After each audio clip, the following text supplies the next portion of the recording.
Shalom, selamat pagi Bapak, Ibu, dan saudara-saudaraku yang terkasih di dalam Tuhan Yesus Kristus. Sebelum kita melakukan aktivitas kita di sepanjang hari ini, mari kita merenungkan firman-Nya. Namun sebelumnya mari kita satu di dalam doa. Selamat pagi Bapak, terima kasih untuk berkat dan penyertaan-Mu di sepanjang malam yang telah kami lalui. Dan pagi ini kami kembali boleh bangun dengan tubuh yang diberkati Engkau. Dan terima kasih juga untuk waktu yang indah di pagi hari ini. Waktu untuk kembali merenungkan firman-Mu. Berkati dan pimpinlah kami Bapa, agar kami boleh mengerti dan mampu melakukan firman-Mu di dalam kehidupan kami. Terima kasih Bapa, hanya di dalam nama anak-Mu yang tunggal, Tuhan Yesus Kristus, kami berdoa dan mengucap syukur. Amin. Saudara-saudaraku yang terkasih, perenungan kita hari ini saya beri judul Jangan Tawar Hati, dan pembacaan firman-Nya terambil dari 1 Samuel 17 ayat 20 sampai 32. Demikian bunyi firman Tuhan. Lalu Daud bangun pagi-pagi, ditinggalkannya kambing dombanya pada seorang penjaga, lalu mengangkat muatan dan pergi seperti yang diperintahkan Isai kepadanya. Sampailah ia ke perkemahan, ketika tentara keluar untuk mengatur barisannya dan mengangkat sorak perang. Orang Israel dan orang Filistin itu mengatur barisannya. Barisan berhadapan dengan barisan. Lalu Daud menurunkan barang-barangnya dan meninggalkannya di tangan penjaga barang-barang tentara. Berlari-larilah Daud ke tempat barisan. Sampai di sana bertanyalah ia kepada kakak-kakaknya, apakah mereka selamat? Sedang ia berbicara dengan mereka, tampillah maju pendekar itu, namanya Goliat, orang Filistin dari Gat, dari barisan orang Filistin. Ia mengucapkan kata-kata yang tadi juga dan Daud mendengarnya. Ketika semua orang Israel melihat orang itu, larilah mereka daripadanya dengan sangat ketakutan. Berkatalah orang-orang Israel itu, sudahkah kamu lihat orang yang maju itu? Sesungguhnya ia maju untuk mencemoohkan orang Israel. Orang yang mengalahkan dia akan dianugerahi raja kekayaan yang besar. Raja akan memberikan anaknya yang perempuan kepadanya, dan kaum keluarganya akan dibebaskannya dari pajak Israel. Lalu berkatalah Daud kepada orang-orang yang berdiri di dekatnya, apakah yang akan dilakukan kepada orang yang mengalahkan orang Filistin itu dan yang menghindarkan cemooh dari Israel? Siapakah orang Filistin yang tak bersunat ini sampai ia berani mencemoohkan barisan daripada Allah yang hidup? Rakyat itu pun menjawabnya dengan perkataan tadi, begitulah yang akan dilakukan kepada orang yang mengalahkan dia. Ketika Eliab kakaknya yang tertua mendengar perkataan Daud kepada orang-orang itu, bangkitlah amarah Eliab kepada Daud sambil berkata, mengapa engkau datang? Dan pada siapakah kau tinggalkan kambing domba yang 2-3 ekor itu di padang gurun? Aku kenal sifat pemberanimu dan kejahatan hatimu. Engkau datang kemari dengan maksud melihat pertempuran. Tetapi jawab Daud, apa yang telah kuperbuat? Hanya bertanya saja. Lalu berpalinglah ia daripadanya kepada orang lain dan menanyakan yang sama. Dan rakyat memberi jawaban kepadanya seperti tadi. Terdengarlah kepada orang perkataan yang diucapkan oleh Daud. Lalu diberitahukanlah kepada Saul, dan Saul menyuruh memanggil dia. Berkatalah Daud kepada Saul, janganlah seseorang menjadi tawar hati karena dia. Hambamu ini akan pergi melawan orang Filistin itu. Amin. Saudara-saudara yang terkasih di dalam Kristus Yesus, saya yakin bahwa setiap dari kita pasti sudah akrab dengan kisah Daud dan Goliat. Daud merupakan raja kedua Israel yang paling masyhur. Ia juga menjadi salah satu tokoh Alkitab yang paling dikasihi oleh Allah. Nama Daud sangat lekat dengan kisahnya yang berhasil mengalahkan raksasa yang bernama Goliat. Di dalam Alkitab, Daud digambarkan sebagai seorang putra bungsu dari 8 anak laki-laki Isai. Ia memiliki tubuh kecil dan wajah kemerah-merahan. Masa remajanya dihabiskannya dengan mengembalakan kambing domba. Dan suatu ketika Daud diperintahkan oleh ayahnya Isai untuk mengantarkan gandum dan roti kepada ketiga kakak laki-lakinya yaitu Eliab, Abinadab, dan Syama. Ketiganya sedang bersiap untuk berperang melawan tentara Filistin. Ketika Daud sampai di perkemahan tentara, ia berlari ke barisan perang dan mencari kakak-kakaknya. Saat itu, Goliat tentara raksasa Filistin maju ke depan dan mencemooh orang Israel. Rupanya Goliat telah melakukan hal tersebut selama 40 hari. Ia menantang tentara Israel untuk bertarung melawan dirinya. Raksasa itu juga berkata bahwa tentara Filistin akan menjadi hamba Israel jika salah satu orang Israel bisa membunuh Goliat. Namun, jika Goliat menang, ia meminta tentara Israel untuk menjadi hamba orang Filistin. Perkataan Goliat membuat tentara Israel ketakutan, sebab badan Goliat sangat besar, tingginya mencapai 6 hasta sejengkal atau 3 meter lebih. Tidak hanya itu, Goliat juga sudah sangat berpengalaman dalam berperang. Berbeda dengan tentara lain, tantangan dari Goliat tidaklah membuat Daud gentar. Daud justru berniat untuk mengalahkan raksasa Filistin tersebut. Dia pun mengutarakan keinginannya kepada beberapa prajurit. Sejumlah prajurit menyampaikan keinginan Daud kepada Saul, raja Israel kala itu. Namun Saul meragukan Daud karena ia masih sangat muda. Selain itu, Goliat juga sudah menjadi prajurit sepanjang hidupnya. Namun perkataan itu tidak membuat niat Daud padam. Ia yakin ia bisa mengalahkan Goliat dengan penyertaan Tuhan Allah. Daud juga berkata bahwa ia sudah sering membunuh singa dan beruang yang berusaha menerkam domba-dombanya. Dan ending dari kisah ini kita semua sudah tahu. Akhirnya Daud menang.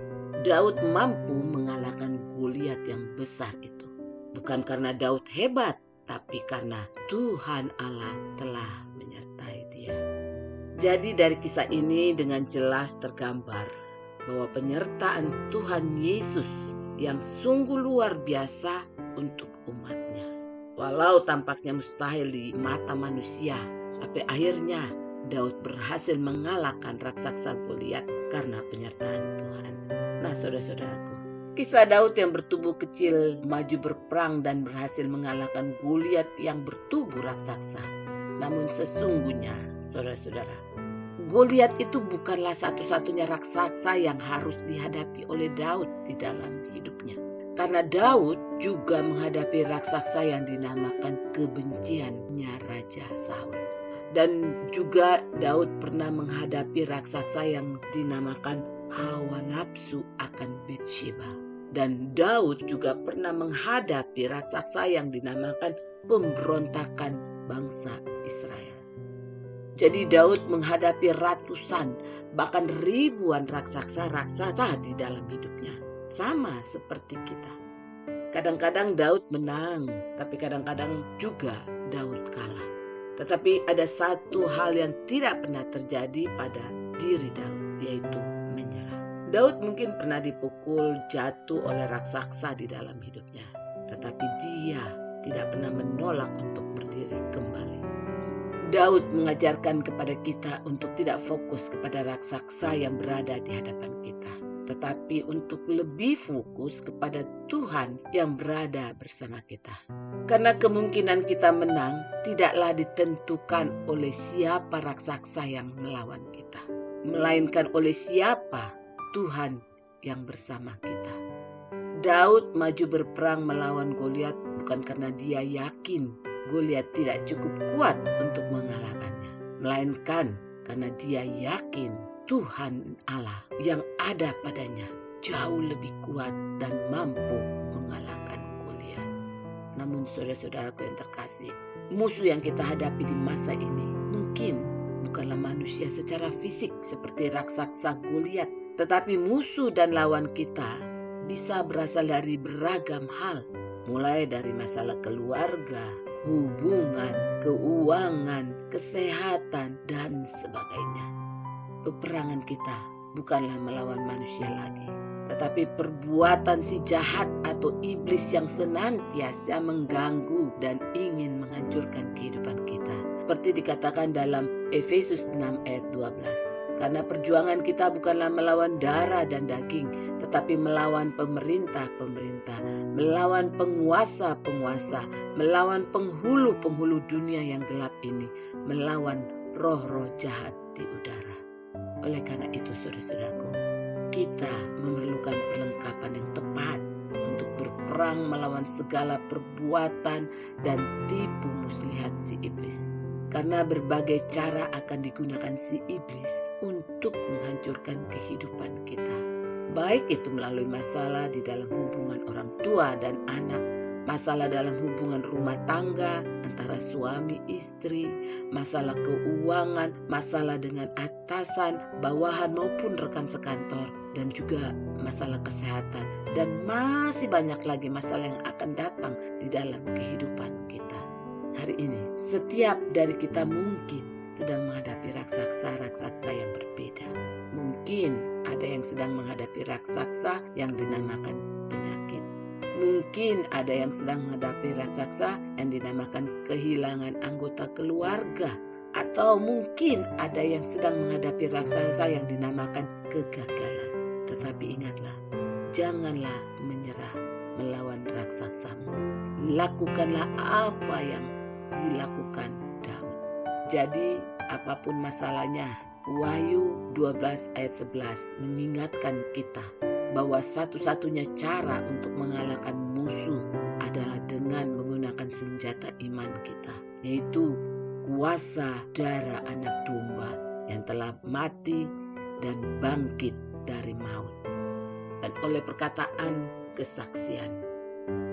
Itulah senjata yang kita punya, sama seperti Daud menggunakan senjata yang dia punya. Jadi kita harus tetap kuat dalam berbagai keadaan yang kita alami, dengan berdiri teguh, dengan tetap siaga, menggunakan perlengkapan senjata Allah. Seperti yang dikatakan dalam Efesus 6 ayat 10-11. Akhirnya hendaklah kamu kuat di dalam Tuhan, di dalam kekuatan kuasa-Nya. Kenakanlah seluruh perlengkapan senjata Allah, supaya kamu dapat bertahan melawan tipu muslihat iblis.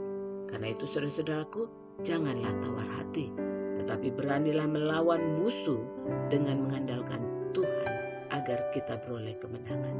Marilah kita mengalahkan raksasa-raksasa di dalam hidup kita dengan cara yang sama seperti Daud mengalahkan Goliat, yaitu dengan memandang kepada Tuhan kita yang senantiasa memberikan kekuatan.